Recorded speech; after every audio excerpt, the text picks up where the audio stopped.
पतंजलि शर्मा जी, जयपुर से। राधे राधे। हाँ जी, आपके चरणों में कोटि कोटि प्रणाम। महाराज श्री, हमारी संतान जो हमसे उत्पन्न होगी, क्या वो अपने पूर्व कर्मों के अनुसार शरीर मिलेगा या माता पिता के कर्मों के अनुसार? अगर माता पिता के कर्मों के अनुसार उत्पन्न होगी तो क्या सावधानी रखें? कृपया मार्गदर्शन करें। वो तो आएगा अपने ही कर्मों से, पर उसमें दुख और सुख का अनुभव तुम्हारे कर्म उसमें सम्मिलित होंगे। अगर आपने पूर्व में जो जीव पुत्र रूप में आ रहा है उसके साथ अभद्र कर्म किए हैं, तो आकर के जीवन भर आपको जलाएगा, आपको दुख देगा।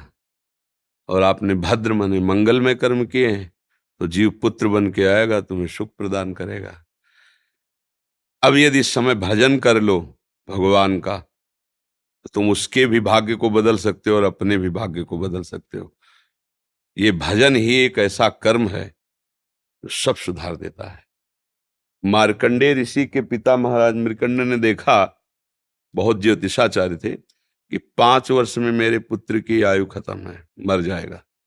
बड़ी चिंता हुई कि जीवन भर भजन करते रहे, तपस्या की। पहले प्राय हम सब ऋषियों की ही संतान हैं, रहते गृहस्थ में थे, पर पूर्ण ऋषि तपस्वी मुनियों की तरह हम सब ऋषियों की संतान हैं। जब गोत्र पूछा जाए तो देखो नहीं बोलते भरद्वाज गोत्र, याज्ञवल्क, गार, हम सब ऋषियों की संतानें हैं। हाँ, तो उन्होंने लगा कि कैसे क्या कर सकते हैं कि 5 वर्ष के बाद ये बालक जीवित बना रहे। अब पिता का कर्म शुरू हो रहा है। पूर्व संयोग इतने ही वर्ष का था, अब उनका नया कर्म काम कर रहा है। उन्होंने विचार किया, भगवान के भक्तों और संतों में विशेष सामर्थ्य है। यदि संतों को साष्टांग दंडवत करे और संतों का आशीर्वाद मिले, तो मैं इसे मृत्यु से भी बचा सकता हूं। उनको पता था, उनकी श्रद्धा थी, उनकी भावना थी। तो प्रायः पवित्र नदियों के किनारे ही ऋषियों के आश्रम होते थे, तो गंगा जी के समीप ही, हाँ, तो घाट में खड़ा कर देते। जो भी संत दिखाई देते, वैष्णव तिलक या शैव तिलक, वो सबको आदेश कर, छोटा सा बालक 2 वर्ष 3, साष्टांग प्रणाम करो, साष्टांग प्रणाम करो। उनकी सेवा यही थी, प्रसाद पाओ और जाके घाट में खड़े हो, जो भी संत दिखाई दे साष्टांग प्रणाम करो। एक दिन प्रच्छन्न वेश से गुप्त रूप से सनक सनंदन सनातन सनत कुमार भी, अब आपको क्या पता कौन महात्मा किस कोटि का किस वेश में तुम्हारे पास बैठा है, या तुम्हारे संग वार्तालाप कर रहा है, या तुम्हें कभी मिल सकता है, हमारी दृष्टि नहीं है ना। और वो दिव्य महापुरुष थे और वो देखा करते थे। जो साष्टांग प्रणाम किया तो चारों संत वेश में थे, उनका चिरंजीवी भव, बस वो आ गए। कहा, महाराज मेरी दृष्टि अचूक है, आप सनक सनंदन सनातन सनत कुमार चारों ब्रह्म कुमार हैं ना,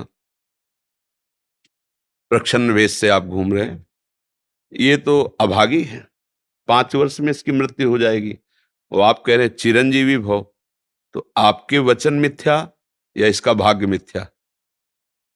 इसी इसी बात में बैठे थे कि कोई ना कोई महापुरुष जब फंसेगा तो ये भाग्य को मिटा सकता है, साधारण थोड़ी मिटा पाता है, महापुरुष ही मिटा पाता है, उसमें सामर्थ्य होती है। तो उनका ठीक है, चिरंजीवी तो रहेगा ही। तुम्हारी ज्योतिष से तुमको पता है किस मिनट में किस सेकंड में मृत्यु होगी। उस दिन प्रातः से लेकर के और मृत्यु समय तक भगवान शिव के मंदिर में शिव का आलिंगन करके इसे बैठाल देना, बस फिर और हम देख लेंगे। ऐसा ही किया।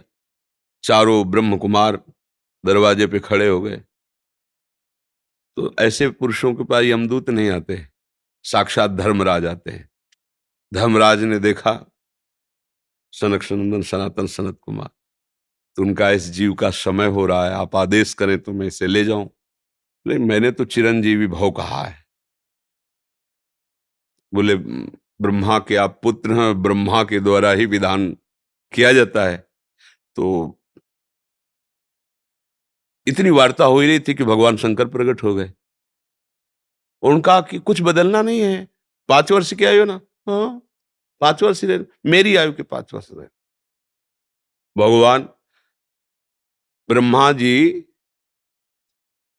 एक सुई लेकर के ऐसे कमल में छेदे थे, आका 1 वर्ष हो जाता है। वो क्रम जब समय का नहीं, जैसे उत्तरायण दक्षिणायन देवताओं के दिन रात, ब्रह्मा जी का दिव्य 100 वर्ष का जो आयु का विवरण है ना, उसको जब पढ़ो तो होश खराब हो जाएगी। एक दिन में 74 मनु बदल जाते हैं, इंद्र बदल जाते हैं एक दिन में। और भगवान का समय, वो जो ब्रह्मा जी का समय, निमेष, पलक झपकना, इतना, इतने ब्रह्मा की पूरी आयु हो गई। 5 वर्ष उनके, आज तक मार्कंडेय जी जीवित है, उनको चिरंजीवी ऋषि कहा गया है मार्कंडेय जी का। अगर पिता भगवान का भजन करे तो अपने भाग्य और पुत्र के भी भाग्य को बदल कर जैसा चाहे वैसा कर सकता है। भावी मेट सके त्रिपुरारी। अगर भजन बल है तो फिर आनंद ही आनंद है, नहीं तो दोनों के कर्म संयोग से ही संयोग बनता है। तो तुम्हारे लो पुत्र रूप में आ रहा है। अभी हमारा आपका पूर्व जन्म का कोई संयोग तो आपको देखते ही चिढ़ पैदा हो जाएगी। आप ऐसे वचन बोलेंगे कि मेरा हृदय जलने लगे, ये आदमी क्यों आया हमारे सामने? वो हमारा कर्म है जो आपको भी जला रहा है, मेरे को भी जला रहा है, दोनों में द्वेष पैदा कर रहा है। और अगर अच्छा देखते ही ऐसा लगा कि मानो हमने बहुत समय से अपने प्रियजन को बाद में देख, ऐसा लगता है ये तो हमारे बहुत प्रिय, और देखकर आनंद है, आप जाओगे खुशी हुई, हमारा खुशी हुई, क्या हुआ? कर्म ही सबको दुख सुख देता है और कुछ नहीं। अगर कर्म को कोई मिटा सकता है तो भगवान का भजन मिटा सकता है, दूसरा नहीं। खूब प्रभु का आश्रय लेकर के उनकी लीला गायन करो, नाम जप करो, सब ठीक हो जाएगा। और गर्भस्थ शिशु को भगवत चर्चा सुनानी चाहिए, उससे प्रभाव पड़ता है। जैसे माँ गर्भवती है तो चाहिए कि स्वयं स्वाध्याय करे या फिर परिवार के जन कथा कह रहे हो, चुपचाप शांति से बैठ के सुने और नाम जप करे, तो गर्भस्थ शिशु पर उसका प्रभाव पड़ता है। जैसे प्रहलाद जी जब कयाधु जी के गर्भ में थे तो नारद जी अपने आश्रम में लेकर के उनको भी भगवत चर्चा भक्ति का उपदेश किया, तो ऐसे महान भागवत 5 वर्ष में विश्व विजेता हिरण्यकश्यप को परास्त कर दिया। 5 वर्ष की आयु प्रहलाद जी की है और विश्व शक्ति संपन्न हिरण्यकश्यप परास्त कर दिया। अभिमन्यु जी गर्भ में ही थे, चक्रव्यूह का भेदन की क्रिया बताई तो 6 द्वार भेदने की क्रिया तक वो जगती रही, 7वें में सो गई। तो फिर वो मतलब गर्भस्थ शिशु पर बाहरी चर्चा का प्रभाव पड़ता है, बाहरी आचरण का प्रभाव पड़ता है। यदि हम नाम कीर्तन, भगवत चर्चा, भगवत कथा वार्ता, तो उसमें भक्ति का अंकुरण हो जाएगा, गर्भस्थ शिशु में उसका प्रभाव पड़ जाएगा।